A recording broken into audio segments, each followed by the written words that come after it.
And I was going to go inside, and she was still occupying my brain. She was still there, rent-free. And I couldn't take it anymore, so I called her. And she said, "Hey, he's back." And I'm like, "I don't know what you're talking about. I'm back. I was never left." And she's like, "Yeah, but I haven't heard from you for a while and this and that." And I'm like, "Well, you never reached out to me. Like, I've been here suffering. I've been here like in purgatory because of you." And she's like, "Well, yeah, but you know, I just figured you can just deal with it on your own." And I'm thinking to myself, are you fucking kidding me? And I think I even told her, "You mean the one person who actually caused me this pain, the one person who could actually stop my pain and suffering, the one person decides not to reach out to me? Seriously? You're just going to let me deal with it on my own, huh?"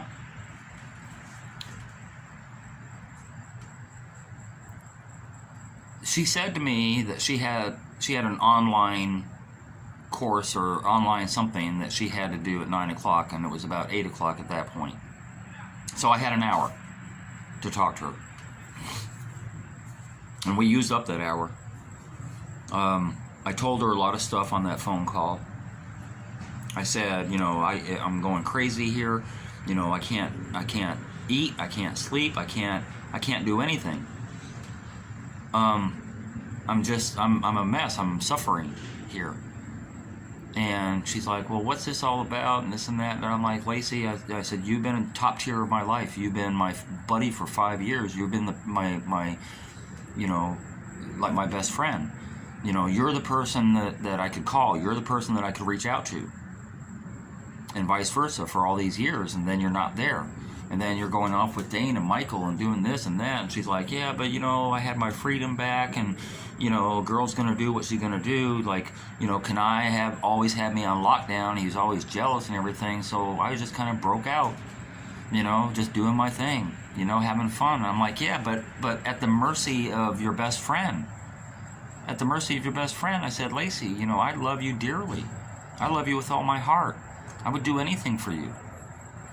I said, you're just a wonderful, nice, intelligent, jovial," just like I gave her all the accolades. And I said, "And you're special." And right when I said you're special,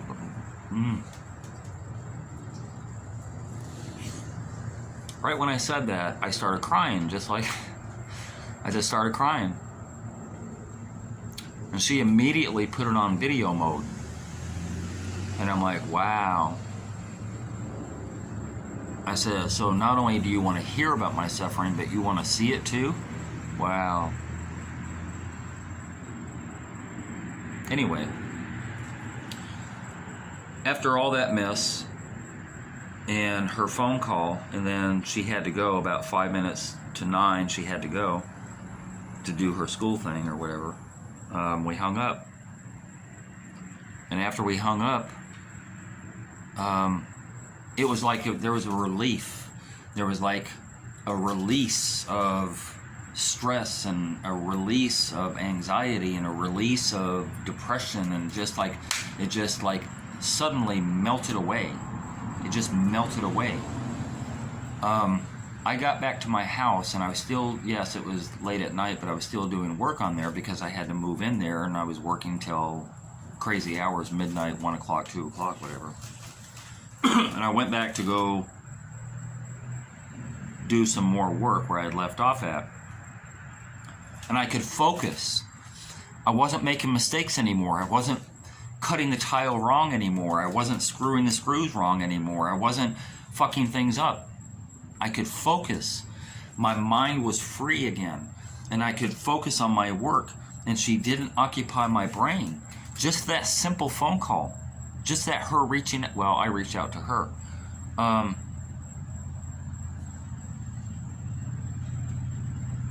Don't ever underestimate a person's feeling. Don't ever, ever, ever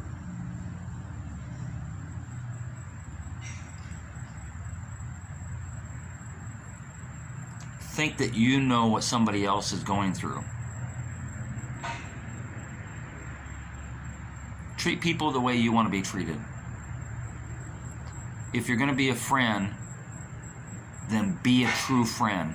Don't be a fly-by-night friend. Don't be a distant friend. If you're going to be a friend, go full force. Don't do it half-assed.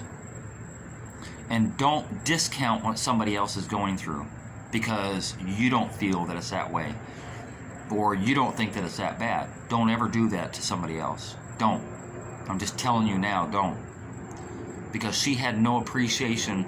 Well, I'm going to say now, in hindsight and retrospect, I'm not going to say she had no appreciation of what I was going through. She just didn't give a fuck. Because it didn't bother her, it was bothering me. And if it's not about her, then she don't care. You see? Or can I? She actually cared for Kanai, which is fucked up because Kanai treated her the worst. That's the weird thing, right? Kanai can cuss her out, like I have on my TikTok video, cuss her out, treat her like shit, lock her up. They have their fights all the time. She's crying on my shoulder about these fights, but what does she do when we're in the grill and he's sick? She's rushing to get back to him. She's rushing to go nurse him back to health. She's rushing to do all this stuff. He's getting that type of respect from her. And I understand that. They're in a 3-4 year relationship, and they're living together and they know each other, all this stuff, right? I understand that. I get that. That she could care. No, I don't get that. That she could care for him that much, but not give a fuck about me.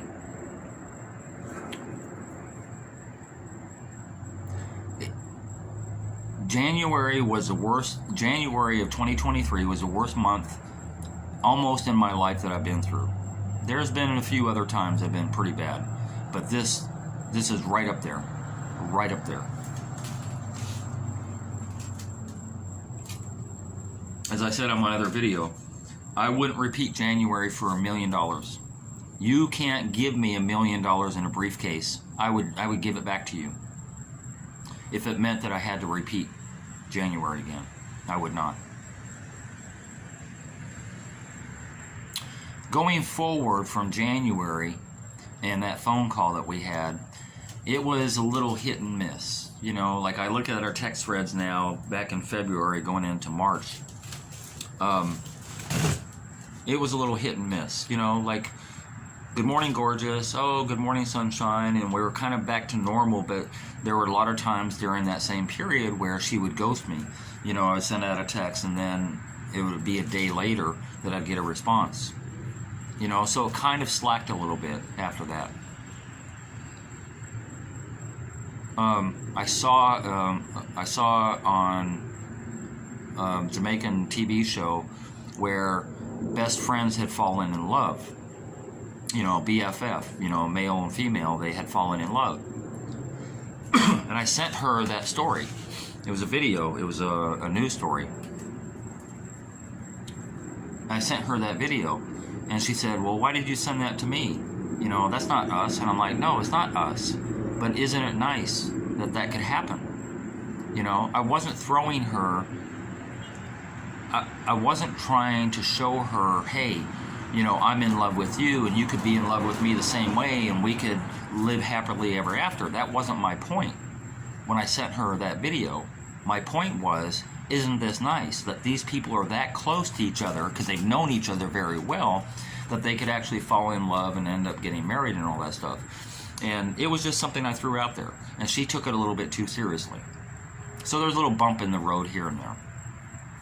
Anyway, getting into March, I know I'm coming there in April, and I know that Easter holiday is coming up.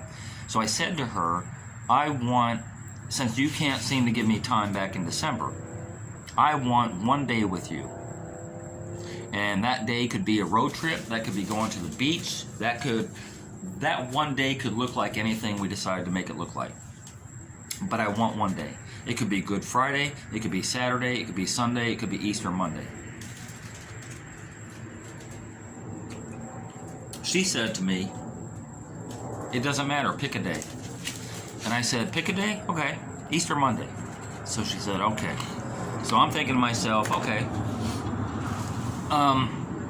I'll spend, the rest of the time with somebody else, or whatever. I got a couple other friends I could spend that time with. And then Easter Monday, is going to belong to me. So about a week before I got there, she hit me up and she said, "Oh, Bobby, by the way, it's not going to be Easter Monday. You're going to have to pick another day." And I'm like, "Why?" She said, "Well, I have the Farm Queen thing to look after." And I'm like, and so what? And she's like, "Well, I'm part of the committee." And I'm like, "So what?" Look here. You know that Farm Queen that you've been involved with when you were 17, 18, 19 years old? Doesn't matter anymore. You're 23 now. It doesn't matter. The Farm Queen shit don't matter. Your friend matters. Your friend should matter more than some Farm Queen shit. Guarantee you this. In 20 years from now, when you're a big woman, when you're 43, 45, 50 years old, you can look back at the Farm Queen shit and it won't mean nothing. But your friend, who will still be around, maybe, by that time, will mean something. So you have to figure out your priorities. And your priority, apparently, is a Farm Queen thing. What she did not tell me, which I did not know because she did not explain it, what her role was, because I didn't even know this until the day I got there, what her role was, because she was doing pageants for so long, was now she's not part of the pageant anymore, but she's helping with the pageant people. In other words, the 3 or 4 women, whoever, that are going to compete for St. Mary are going to be there, and she's going to teach them how to walk and how to talk and how to give speeches and this and that, da-da-da. So her role was kind of a teacher. But I didn't know that, because at the Farm Queen pageants I had been to in Kingston, she was working a booth. Because they have booths out there where they sell farm-type products and feed and stuff like that. So she worked a booth during the day, and then at night she did their Farm Queen thing. So I got on to her about making the wrong choice on Easter Monday, and we had a little tiff about that because she was focused on, it don't matter what the fuck I say, she's going to do the Farm Queen. Why? Because it benefits her. Bobby? Second tier, third tier, fourth tier, whatever tier I happen to fall under, I'm not important. The Farm Queen thing is. Regardless and despite that shit won't matter in 5 years and 10 years from now. So yeah, I was a little caught up in my little bit of arrogance there or whatever, but I just felt like I was better than that, and I wasn't.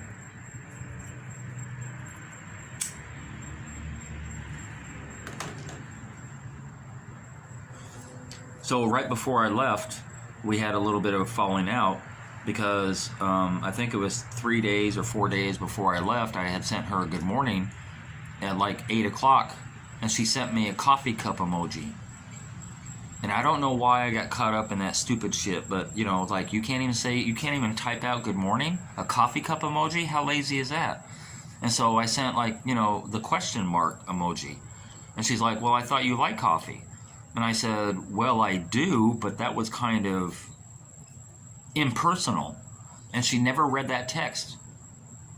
I had also sent her a voice note, I think a day or two earlier, about how proud I was of her and how she's going to make it through and all this stuff and da-da-da. And she never responded to that. So I swiped over and I sent that voice note back, and I'm like, she had said something about that I should have a podcast. And I said, "What do you mean I should have a podcast?" So the 2 things that I text her at 8 o'clock in the morning, she never even looked at. By noon, 12:30, 1 o'clock, I'm hitting her up. I'm like, "So you're just going to ignore me? You're going to ignore these texts I'm sending you?" And she's like, "Oh, I'm just getting out of class right now." Okay, but you still haven't responded. Like, I'm just talking to the air. I'm just like throwing it out into the atmosphere. The atmosphere is saying nothing back. Like, really? And to this day, she never responded to those 2 things I sent her. Because then we got caught up in this back and forth about, her priorities. 5 hours goes by. Almost 6 hours. And you can't respond to a text that I sent you at 8 o'clock in the morning?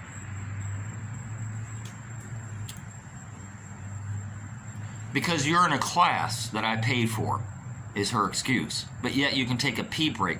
Lacey drinks water like a camel. Like an elephant. You're taking a pee break every hour, every 2 hours. You're not holding it for 5 hours. you could respond to a text on a P break. Any break that any